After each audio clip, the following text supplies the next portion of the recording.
రంగారెడ్డి జిల్లా షాద్నగర్ బస్టాండ్ ఎదురుగా ఉన్న రాఘవేంద్ర ఉడిపి హోటల్లో సాంబార్లో ఇడ్లీ తింటున్న వ్యక్తికి జెర్రీ దర్శనమిచ్చింది. గొప్పగా చెప్పుకునే ఇలాంటి హోటల్లోనే ఇటువంటి దారుణం జరిగితే ఎలా అని ప్రజలు ప్రశ్నిస్తున్నారు.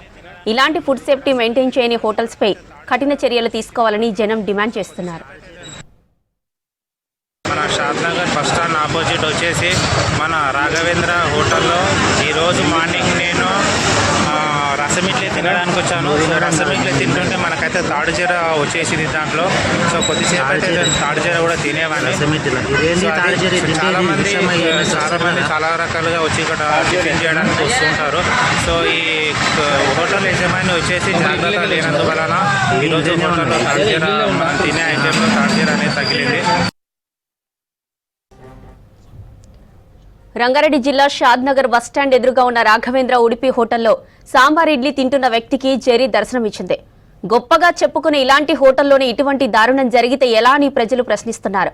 ఇలాంటి ఫుడ్ సేఫ్టీ మెయింటైన్ చేయని హోటల్స్పై కఠిన చర్యలు తీసుకోవాలని జనం డిమాండ్ చేస్తున్నారు. నేను రోజు ఒక కస్టమర్ రాఘవేంద్ర హోటల్లో టిఫిన్ చేస్తుండగా సాంబార్లో జెర్రీ వచ్చిందని కంప్లైంట్ చేయడం జరిగింది. దాని గురించి ఈరోజు ఉదయం రాఘవేంద్ర ఉడిపి హోటల్లో తనిఖీ చేయడం జరిగింది. మరియు అలాగే శాంపిల్స్ కూడా కలెక్ట్ చేసి ల్యాబ్కి పంపడం జరుగుతుంది. ల్యాబ్ రిపోర్టు ఆధారంగా తదుపరి చర్యలు తీసుకోబడతాయి.